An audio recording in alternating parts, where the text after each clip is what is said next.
İradə xanımla sizin üçün bu mövzu barədə 5 ədəd sual hazırlamışıq. İradə xanım, doğrudanmı Koreya kosmetikası 40-50 dərəcə istidə, məsələn kargolarda 2 həftə qala bilər və ona heç nə olmaz? Fiziki olaraq siz teksturanın dəyişdiyini, qoxusunun dəyişdiyini və ya qabın sındığını falan görməyəcəksiniz. Amma məhsul effektivliyini itirəcək. Siz onu istifadə edəndə istehsalçının vəd etdiyi effektivliyi görməyəcəksiniz dərvizdə. İkinci sualımız, bəs aktiv maddələrin ölümü nə deməkdir? Niyə onlar məhv olur?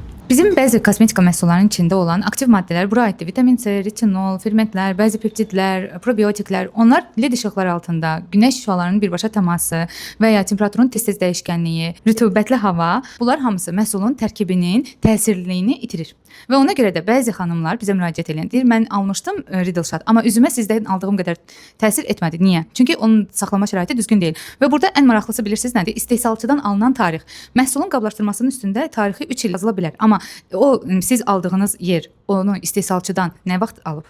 Bu da çox önəmlidir. Və qablaşdırma mövzusu da var burada. Plastik qablarda nə qədər saxlanılır, şüşə qablarda nə qədər saxlanılır, bunlar hamısı böyük rol oynayır. Biz ona görə deyirik ki, məhsulun ağzını açandan sonra maksimum 40 gün ərzində məhsul istifadə edib bitirəsiniz. Və biz bilmirik hansı şəraitdə saxlayıblar onu orada. Ən populyar sualı verəcəm sizə. Platformalarla, saytlardan və s. gətirilən məhsulların fərqi nədir? Əgər siz rəsmi distributordan alırsınızsa, biz rəsmi distributor olaraq müqavilə bağlayanda məhsulun saxlanma şəraitinə uyğun anbarlarımız olduğunu qarşı tərəfə göstəririk və o şərtlərlə biz məhsulları alırıq. Və eyni zamanda məhsulu biz laboratoriyadan, istehsalçıdan birbaşa alanda Azərbaycan gömrüyündən keçmək üçün məhsullar hamısı bir-bir gedir, gigiyenik sertifikat alır və o sertifikatlaşmadan sonra sadəcə məhsul bizə təhvil verilir, satışa buraxılır.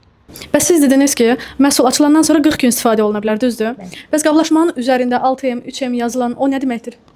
Məhsulun üzərində istehsalçı doğru şəraitdə saxlanıldığı müddətdə içindəki aktiv maddələrdən asılı olaraq onun nə qədər müddət qala biləcəyini bizə göstərir. Çünki ev şəraitində istehsalçı da başa düşür ki, biz onu tam mağaza və ya ambar şəraitində saxlaya bilmirik. Bəzən isti olur, bəzən işıq çox olur, stabil olaraq qalmır. Və biz ona görə özümüzü sığortalayıb 40 gün deyirik. Bəs bu hər qutuya aiddir? Xeyr, əlbəttə ki, qablaşdırmadan çox şey asılıdır. Ona görə Koreyalılar innovativ olaraq yeni qablaşdırma üsulu vakuumu istehsal ediblər. Və bu aiddir. Siz ən çox bunu görmüsünüz Riddle Shot və balımlarda. Çünki daha tez xarab olan məhsullar birbaşa hava ilə təmas eləmir. Onları ya çevirmək lazımdır, ya başlığını basaraq istifadə etmək lazımdır. Bu da içindəki məhsulun uzun müddətli olmasına kömək edir. Çünki 700-lük Riddle Shot'ı siz 40 gün ərzində istifadə edib bitirə bilməzsiniz. Həftədə bir dəfə istifadə olunmalıdır. Bu da 40 gündən daha çox edir.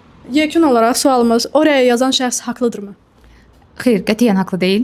Məhsulları laboratoriya şəraitində 40-50 gün nəyə görə istidə saxlayıb yoxlayırlar ki, bu nə qədər vaxt qoyaq buna, 1 il qoyaq, 3 il qoyaq, bu özünü necə aparacaq, teksturası nə vaxt dəyişir, qoxusu nə vaxt dəyişir. Heç biz onu hiss eləməsək belə, məhsulun qoxusu və ya teksturası dəyişməsə belə, onun effektivliyi dəyişir. Və biz üzümüzə tonlarla pul töküb aldığımız aktiv maddələr, ləkə əleyhinə və ya qırış əleyhinə olan aktiv maddələr əslində artıq effektivliyini itirmiş, boş bir qab, boş bir kütlə kimi gəlir bizə. Və məncə heç kim istəməz belə bir yanılğıya düşmək. Qısaca xanımlar, dərinizi və sağlamlığınızı riskə atmayın. Dərinizə və pulunuza dəyər verin. Kosmetikanın temperatur rejimində qoruyan sertifikatı olan güvəndiyiniz yerdən alın. Bu videonu rəfiqənizə göndərməyi unutmayın ki, o da faydalansın.